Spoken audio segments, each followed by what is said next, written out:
Olá, estamos iniciando mais uma edição do TV Brasilago, programa produzido pela STZ TV UHF, canal 59, Sertãozinho, estado de São Paulo. Você pode assistir a íntegra de todos os nossos programas visitando o nosso site brasilagro.com.br. No mesmo site você se inscreve para receber todos os dias e gratuitamente ao Clipe em Brasilagro, com as notícias nacionais e internacionais das cadeias produtivas do agronegócio. Se você tiver alguma sugestão, converse conosco através do e-mail tv@brasilagro.com.br.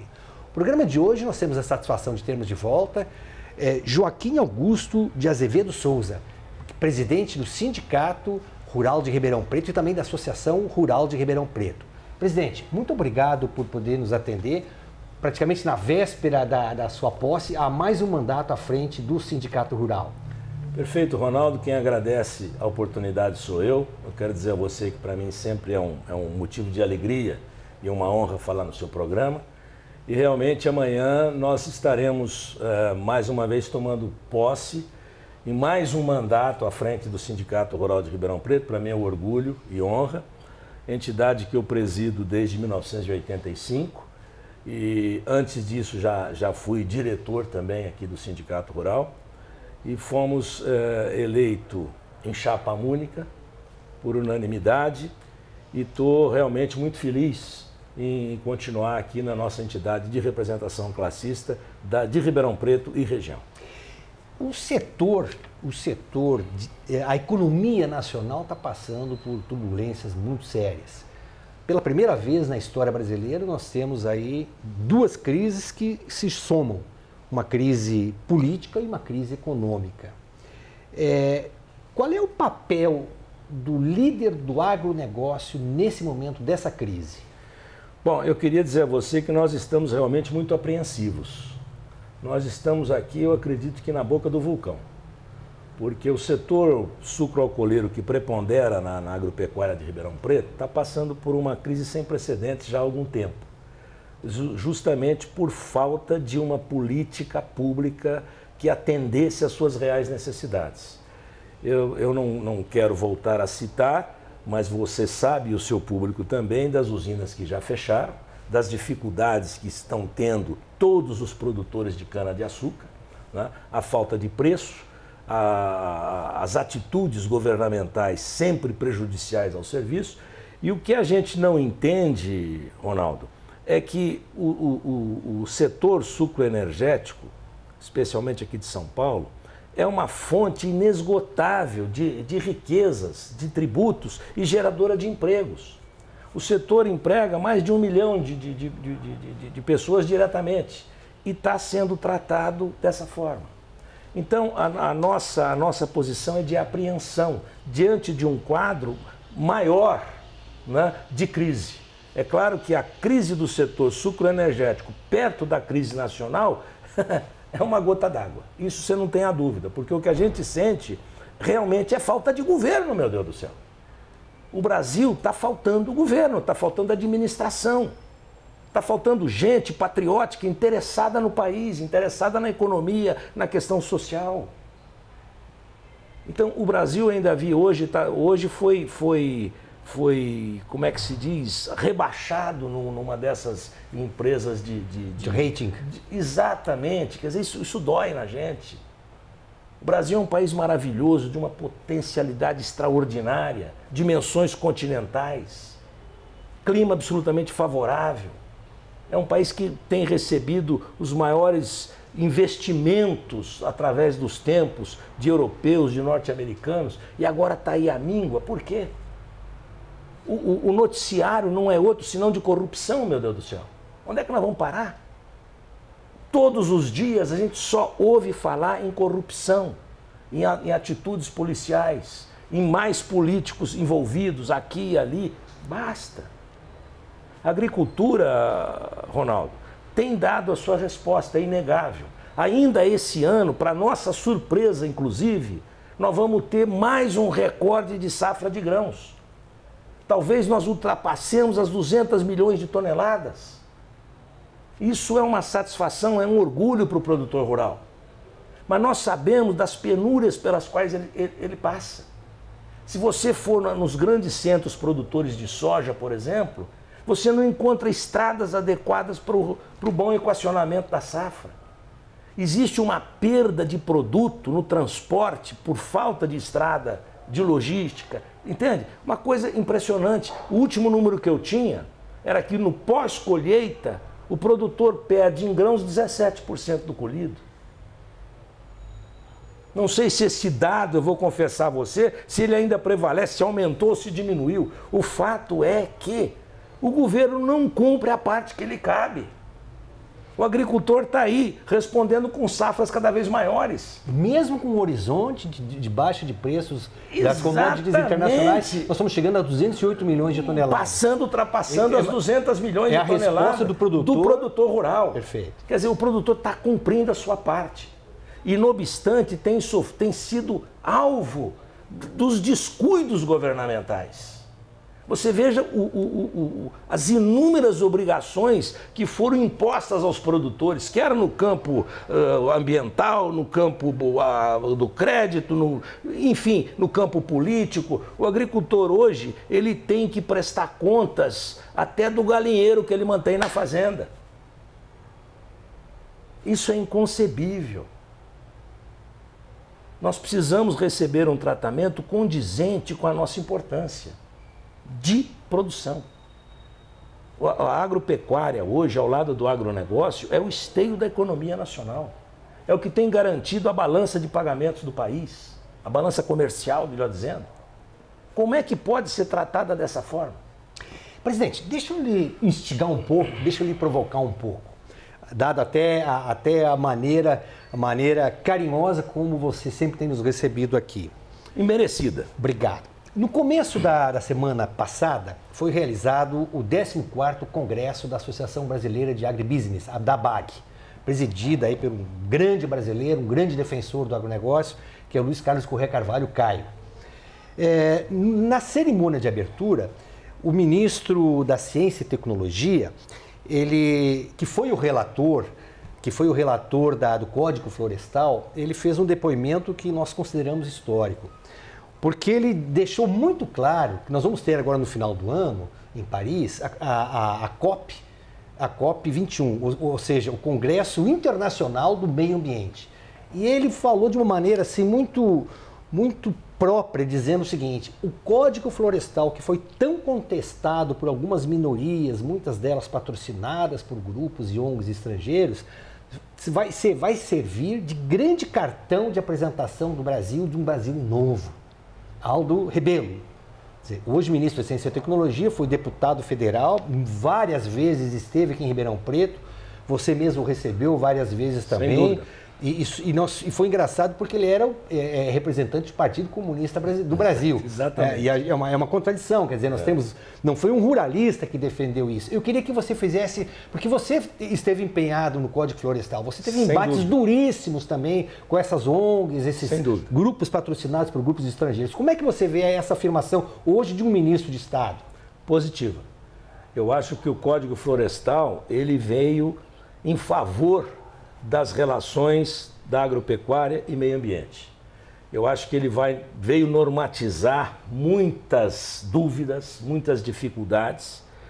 Abrindo um parênteses para dizer a você que, teimosamente, ainda hoje, muitas ONGs estão lá no Supremo Tribunal Federal contestando o Código Florestal. Aquele que foi aprovado? Exatamente, pedindo a inconstitucionalidade do Código.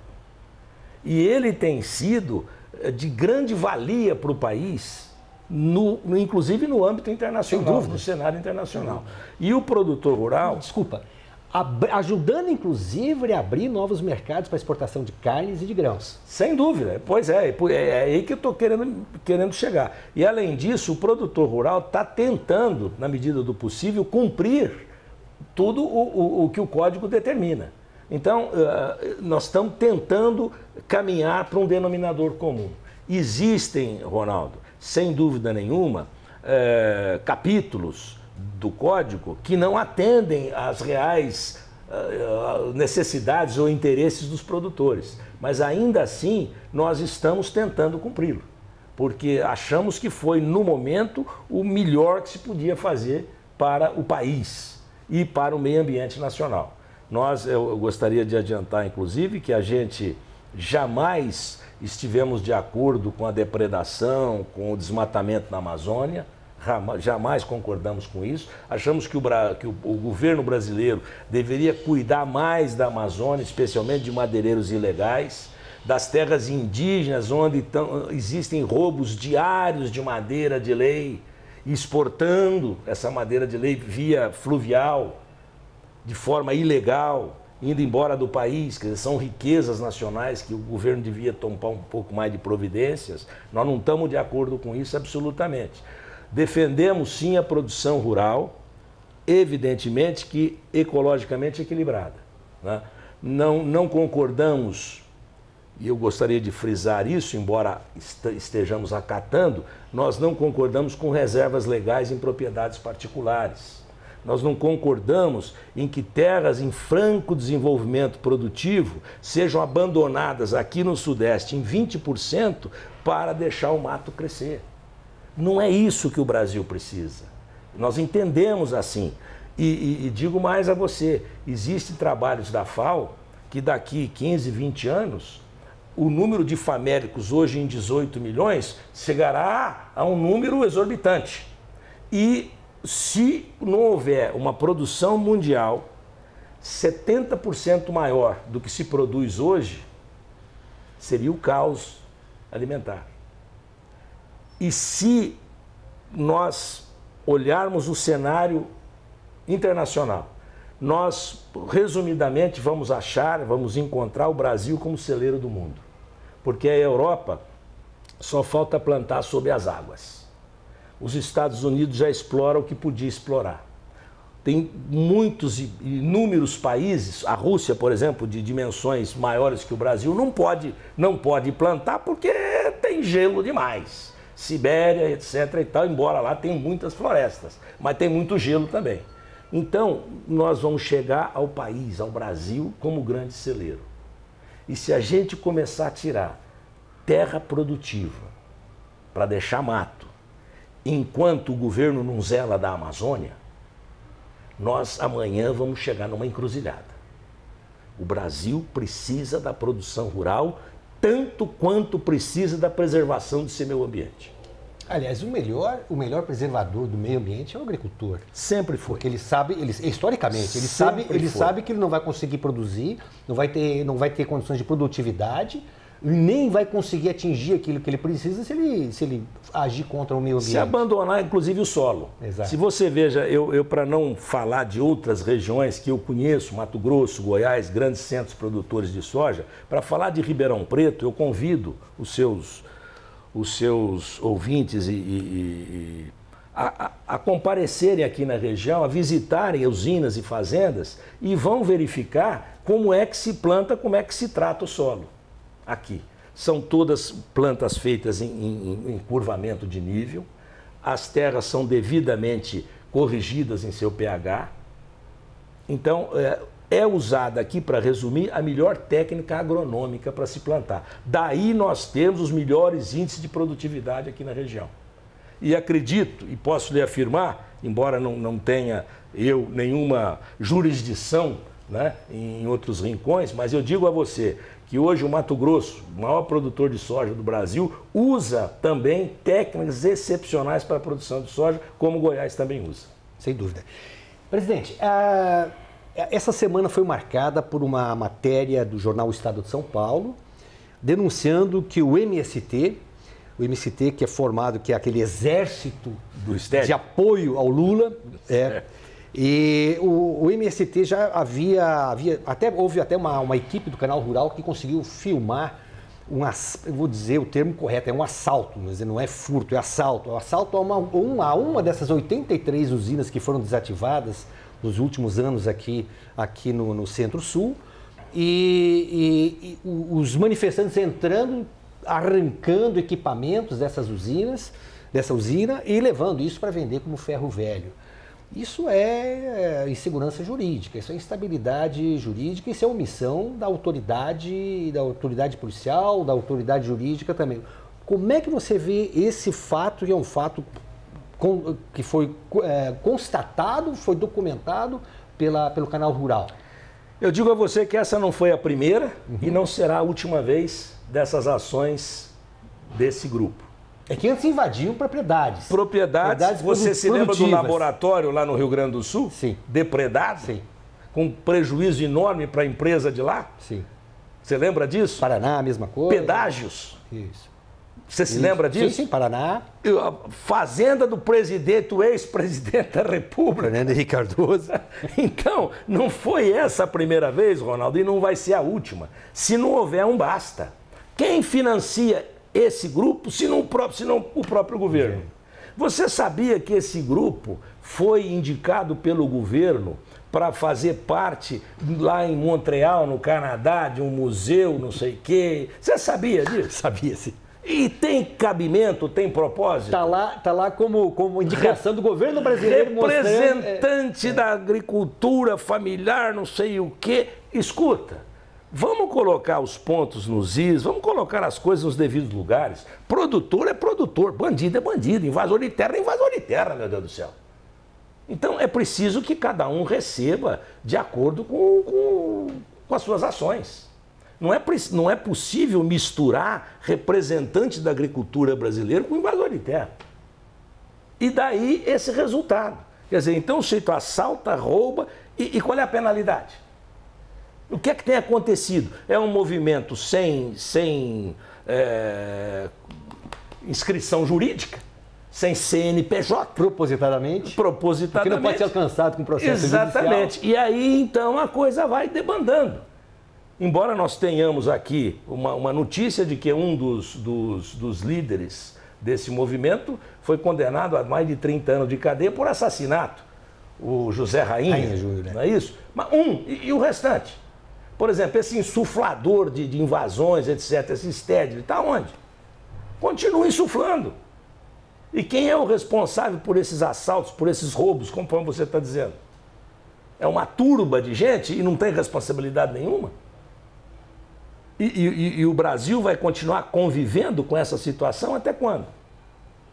Vão esperar uma revolução civil? Vão esperar o produtor ter uma reação anormal, uma reação bélica? Que isso? Eu acho que o Estado tem que cumprir o seu papel, tem que garantir a segurança.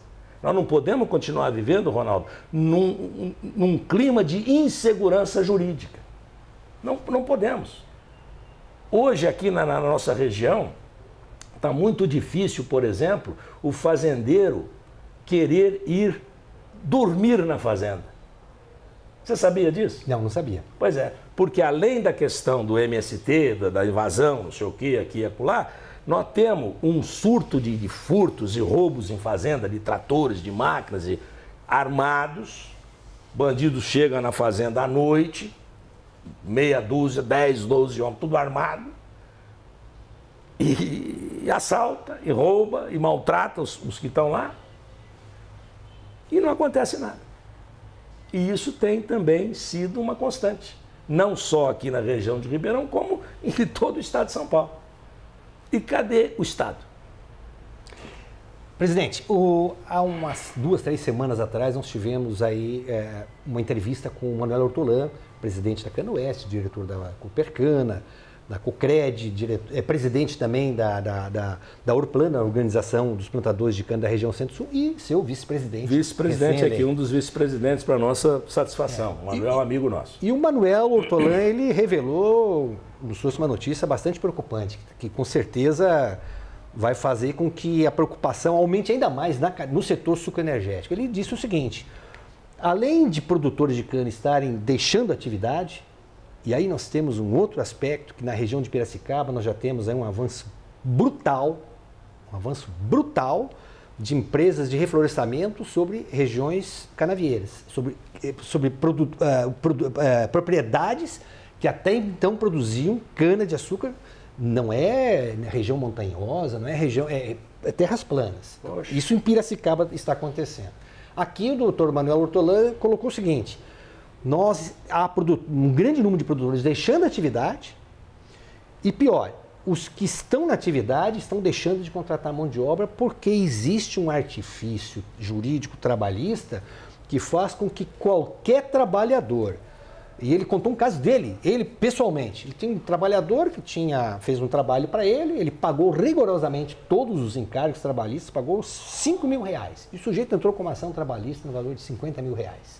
E aí a negociação, segundo o relato que ele nos deu, foi o seguinte: advogados, olha, para começar você dá mais 20 mil, a gente faz um acordo aqui.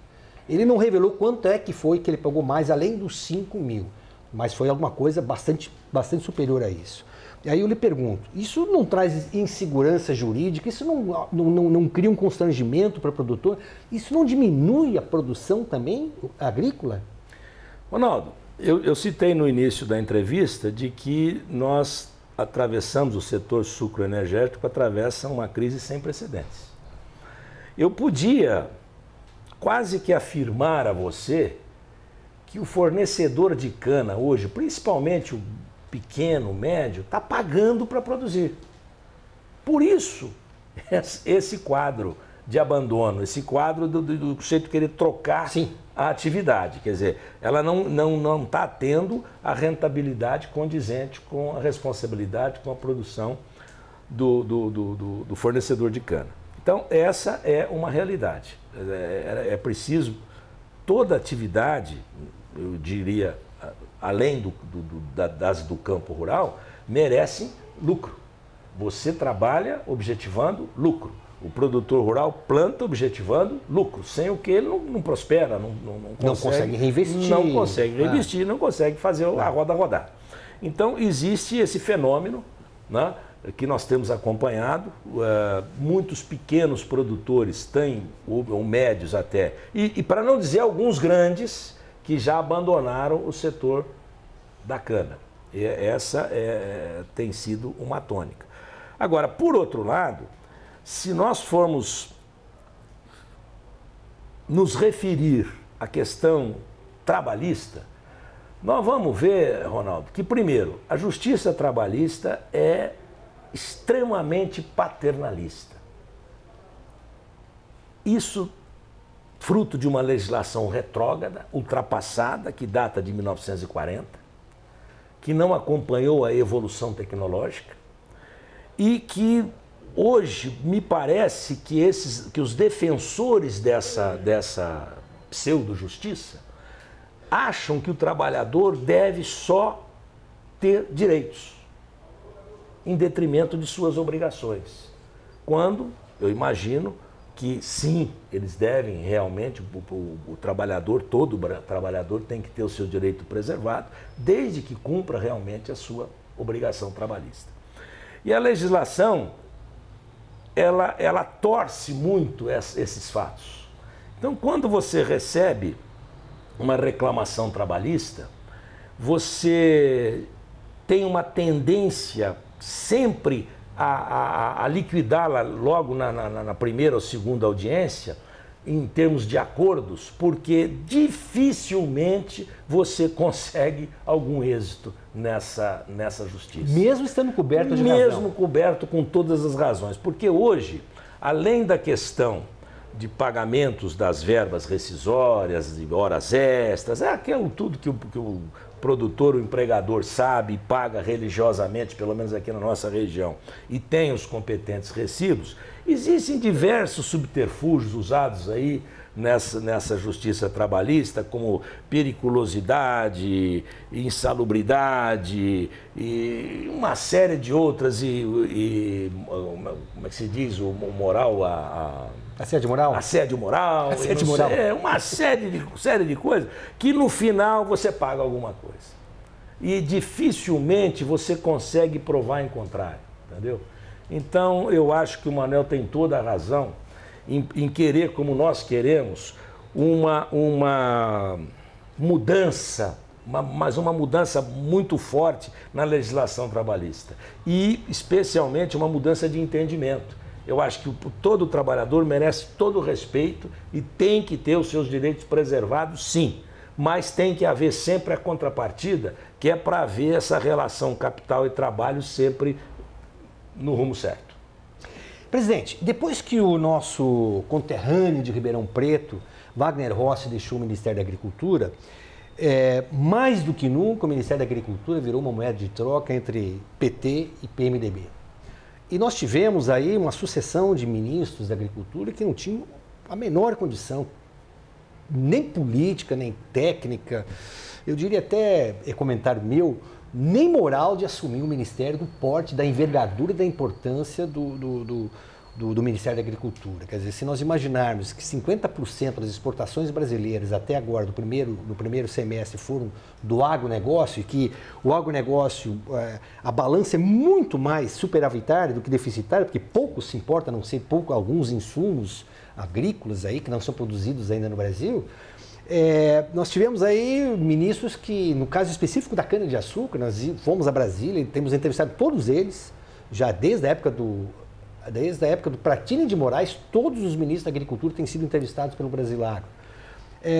Houve ministro da Agricultura que pediu para nós anteciparmos o início da gravação e até com muita franqueza nos falou o seguinte: olha, nós não conhecemos cana-de-açúcar, então o senhor, por favor, veja de que maneira o senhor conduz as perguntas para que a gente possa lhe ajudar.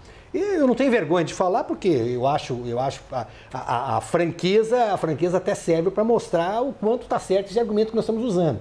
O governo tem se preocupado, basicamente, em usar, ou fez até então, antes da Cátia Abreu, de usar o Ministério como barganha política. Como é que você vê o trabalho que a ministra Cátia Abreu vem fazendo à frente do Ministério da Agricultura? Ronaldo, eu acho que ela está tentando acertar. Ela está tentando colocar o Ministério da Agricultura a serviço da agricultura. É a impressão que eu tenho. Eu não tenho, confesso a você, acompanhado muito de perto o trabalho dela, porque num primeiro momento nós sofremos uma decepção com a nossa ex-presidente da CNA, com essa mudança de postura política, essa coisa toda, e a gente... Essa migração para o governo, troca de partido. Exatamente, então a gente ficou um pouco frustrado com isso tudo. Mas, a bem da verdade, ela, assumindo o Ministério da Agricultura agora, embora tenha sido já cortada na carne aí as verbas do Ministério, né? Ela sofreu um corte agora recente.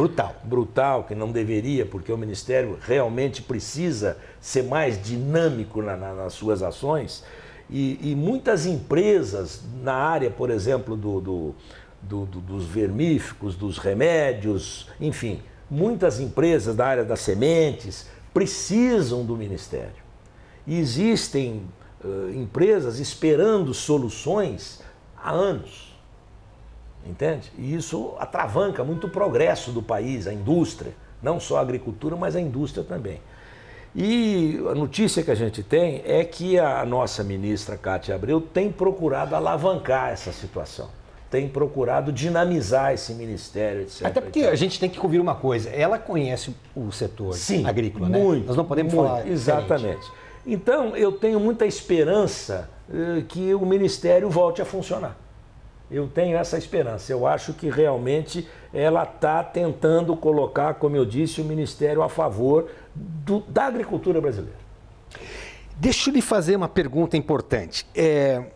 O ex-ministro Roberto Rodrigues, ex-ministro da Agricultura, num evento promovido na última quarta-feira na Câmara de Comércio Brasil-Estados Unidos, em São Paulo, ele levantou uma questão emblemática. Eu vou até, para não errar o número, ele falou o seguinte: nós plantamos na última safra o dólar a 2,70, estamos colhendo a 3,20. As commodities, a tendência do preço já para 2015, 2016, baixa. 2016, 2017, baixa também. Na sua opinião, com a sua experiência, nós devemos fechar o início do plantio da próxima safra no dólar a quanto? Dá para ter uma ideia? Eu sei que se tivesse a bola de cristal era fácil, né? Ronaldo, realmente... Mas não vai baixar do que está. É difícil. Do jeito o quadro econômico nosso realmente sugere, né, que nós não teríamos aí uma baixa de dólar. Realmente, eu imagino que não. Agora, eu não sou um expert em economia. Eu não me atreveria a responder essa pergunta a você, porque eu não estaria sendo sincero. Mas dá para imaginar que temos um problema sério pela frente. Sem dúvida nenhuma. Isso a gente, como leigo, consegue visualizar. Agora, dizer um número para o dólar, realmente eu não tenho condições. E aí tem que destacar também, quando a gente fala em aumento de dólar, o aumento de dólar não é apenas a remuneração da produção na exportação. Exato. Aí temos um ganho, o custo, exatamente. Exatamente. O custo de insumos é uma coisa extraordinária. E uma coisa que a gente tem observado na agricultura, até lamentavelmente, é o seguinte: quando o dólar sobe, os insumos necessários à produção rural sobem também. Se eventualmente o dólar baixa, os insumos permanecem altos. Quer dizer, isso é que eu não consigo entender. É uma gangorra que só sobe, então. Exatamente. E as commodities descem quando o dólar desce, entendeu? Então aí essa conta fica difícil de fechar, né? Se você for ver principalmente a conta de herbicidas, você vai ver que é uma coisa difícil de se compreender. É uma matemática muito sui generis. Falando em herbicidas, nesse mesmo evento da Câmara Brasil-Estados Unidos de Comércio, foi colocado que a venda de herbicidas caiu já 7% nesse primeiro semestre. Isso também é um sintoma ruim. De preço também. De preço. De preço. Eu acho isso porque, especialmente aqui na região, se você não tem preço compatível do seu produto e você tem o preço dos insumos elevados, qual é a sua tendência? Se precaver. Como que você se precavém? Gastando o menos possível. É claro que isso vem, de certa forma, em detrimento de uma produção futura. Ela compromete. Compromete, sem dúvida. Mas aí o produtor fica com medo de arriscar, porque ele não está vislumbrando no horizonte melhoras para a cana. Não se visualiza nenhuma. E aí você começa a ver um custo de produção aumentando a cada dia, né? Você prefere, eu vou abdicar aqui de um percentual da produtividade, mas não vou arriscar, né? Mesmo porque o crédito hoje não é mais só RO. O crédito para custeio já estão fazendo mix. O banco já está chamando o produtor, olha, 70% é RO, 30% é recurso livre, faz aquela matemática que nós sabemos, e o custo de 9% vai para 20%, vai para 18%, vai para 15% ao ano. Então isso tudo pesa no custeio da lavoura. E o produtor começou a fazer conta. E ele fazendo conta, ele vê que ela não fecha. E aí começa a aplicar menos herbicida, daqui a pouco vai aplicar menos fertilizante, e daqui a pouco a nossa produtividade de cana vai ser menor. Isso eu acho que é uma consequência até que natural do quadro que a gente vive hoje. Uma última questão, presidente. Nós temos aí, falar em infraestrutura. A presidente Dilma Rousseff, há cerca de algumas semanas aí, trouxe a notícia bombástica de um brutal investimento em obras de infraestrutura. E aí sobressaía, inclusive, aí uma linha férrea que ligaria o Atlântico ao Pacífico. É a primeira vez na história mundial que se pensou em um projeto arrojado que, obrigatoriamente, porque para quem não conhece geografia, entre o Pacífico e o Atlântico, nós temos aí a Cordilheira dos Andes. E o trem não vai subir 5, 6 mil metros, vai ter que furar. É uma obra que não precisa nem comentar mais nada. Não precisa. Bom, desses investimentos de infraestrutura, nós tínhamos aí alguns bilhões de reais para portos e estradas e silos, mas até agora não foi assinado um documento sequer, autorizando o início do investimento, autorizando o início de um projeto que fosse para alguma obra que pudesse realmente resolver o problema da logística, que é o pior gargalo do produtor rural. Você falou em 17% do preço da queda, imaginar que 90% do transporte das fazendas, a fazenda e saindo da fazenda é transporte de caminhão, e transporte de caminhão nós não precisa falar muita coisa, aqui nós estamos em São Paulo até privilegiados, mas você vai para o interiorzão aqui, Mato Grosso, Tocantins, Mato Grosso do Sul, Goiás, Minas, chegar aos portos, exatamente. O que precisa ser feito para sensibilizar esse governo de que infraestrutura é fundamental, é vital para que a gente possa não apenas manter esses 208 milhões de toneladas que vão ser produzidos nessa safra, mas poder ampliar isso até para ajudar a pagar esse rombo desse desgoverno que nós temos aí? Ronaldo, essa questão da que a presidente disse, dos investimentos, essa coisa toda aí, eu acho muito louvável, só que eu sou aí meio São Tomé. Eu gostaria de ver para crer, porque promessas, vans e essa coisa toda eu já estou cansado de ouvir e vejo que faltam estradas Eu vejo os portos brasileiros numa situação de decadência, enquanto nós fomos fazer porto em Cuba, né? Eu vejo que na safra de soja, por exemplo, você pega Paranaguá, fica caminhões lá semanas para poder descarregar. Desculpa, e o que é pior? Tocantins, caminhão carregado indo para o Porto de Rio Grande. E você imagina isso. Eu lembro a você que há uns anos atrás tentaram fazer lá um porto lá em cima, no Acre, né, ligando para o Pacífico. E aí o meio ambiente, não sei o quê, porque tinha que abrir um pedaço de estrada no meio da floresta, não sei o quê, não sei o quê. E a soja vem lá do Maranhão, não sei de onde, vem aqui para o Paraná de caminhão. E por outro lado, você veja que o Brasil dispõe da maior rede fluvial do mundo. E nós usamos isso muito pouco. Por que que então, em vez de prometer tanta coisa, por que que não se incentiva o transporte fluvial da soja, por exemplo? Lá do norte aqui para o sul? Ou não se abre esse porto lá em cima, no Acre, embora com essa dificuldade de ter que abrir uma estrada no meio da mata, mas é pouca coisa, não sei se 200 quilômetros ou 300, mas abre e faz. O Brasil precisa disso, né? Por que não faz? Porque você pensar em furar os Andes, quando você tem aqui a maior rede fluvial do mundo e todos os rios navegáveis, 90% dos rios brasileiros são navegáveis. A soja americana vai pelo Mississippi. O transporte americano da soja é altamente competitivo. Talvez, presidente, o governo não saiba ainda que todo o rio desemboca no mar, né? É isso. E aí você quer que o produtor brasileiro de grãos vá competir com o americano. Como? Mas como, Ronaldo? Olha, a sorte do Brasil é que o agricultor é teimoso para burro. Presidente, muito obrigado pela entrevista. Eu espero tê-lo em breve em outras oportunidades a gente poder conversar um pouquinho mais. Ronaldo, foi um prazer grande, sempre uma grande honra falar para o seu público. Viu? Estou sempre à sua disposição.